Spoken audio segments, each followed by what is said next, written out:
Underutilized post-industrial lands prevent certain areas from being able to properly promote community engagement and human ecology. By creating open spaces, we can promote urban connectivity and human ecology while utilizing the post-industrial land that is wasting away and is not beneficial to the natural or built environment. Open space systems promote human ecology through urban connectivity using corridors and open land spaces. The project that we are proposing is to address the post-industrial land located right next to the Minneapolis Transitway.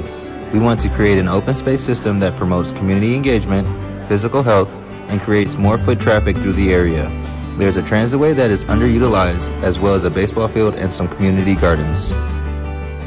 The goal of this proposed project is to both beautify and make more interesting the transitway for commuters by bus, bike, or foot, to provide spaces that promote social health in tandem with ecological health, and to connect these spaces through a path to create a greater connected system, to promote human physical, mental, and social health through recreational facilities of a baseball field, volleyball courts, dog park, community garden, overall walkability and bikeability of the system.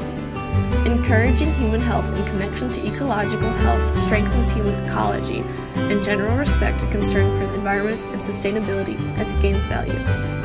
Subsequential human ecology then promotes ecological health through changed human relationships with the natural environment. Green spaces within urban areas promote ecological health directly through decreasing urban heat islands, carbon sequestration, water filtration, and reducing the amount of stormwater runoff. In general, open space systems are public entities that have the ability to move people and wildlife through an area.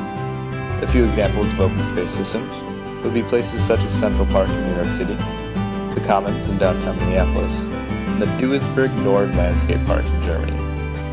According to multiple studies, we found that open space systems are beneficial to the health and well-being of community members. Additionally, open space systems promote sustainability in cities through their ability to be used for multiple different functions, providing a wide range of benefits. Human ecology is defined as how people interact with each other in their social, natural, and built environments. Understanding these interactions plays a key role in creating meaningful open space systems, ones that benefit the people who use them, as well as their environment. Open space systems promote urban connectivity. Urban connectivity is the relationships humans have to the built and natural environment within an urban setting. It refers to both socio-economic connectivity and ecological connectivity, which also serve to promote community inclusivity, as urban researcher Boyana Karim proposes. Deepening emotional, social, and physical relationships with the environment by means of open space systems creation would benefit the human ecology of Minneapolis and work towards opening and developing active conversations across communities. The Campus Transitway was first approved in 1990. The Transitway was initially constructed to include 3 park and ride lots. 2 of them were located in Minneapolis, and 1 was located in St. Paul. After construction, the Transitway first opened to the public in 1992. It is currently used to transport University of Minnesota students to and from the St. Paul and Minneapolis campuses. It is also used during the Minnesota State Fair for all buses to use and to transport the State Fair goers to the State Fair. The 121 Campus Connector runs this route every day, from morning to late night on weekends. It makes no stops along the Transitway, just at the endpoints. The space surrounding the Transitway is broken into 3 groups.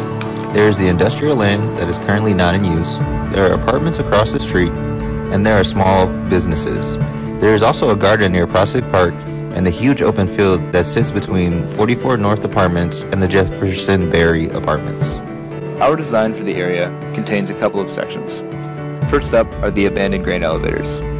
As opposed to spending time and resources tearing them down, we can fortify the elevators and convert them into a public rock climbing area similar to that of Duisburg Nord in Germany. We can use an existing structure for a totally different purpose, one that the local community of college students could potentially have a desire for. The baseball diamond that's already in place would stay, seeing as it already has a great purpose. And the Prospect Park Community Garden is another great resource that's already in place that creates an environmentally friendly learning opportunity for people who may not already know how to grow their own food. The northeastern section of the plot would have more than enough space for a set of volleyball courts. The open field to the southeast of our design is currently unused by the nearby pet-friendly apartment building and is a little bit far from the plot. This area could be a great spot for a community off-leash dog park, and we can utilize the pre-existing walking path along the Transitway to connect this park to the rest of the plot.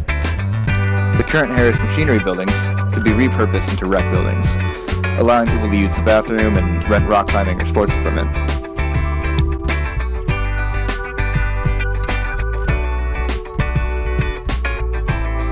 The presence of a rock climbing wall could create foot traffic for Surly, and people who want to visit the brewing company would have a great place to hang out after their trip.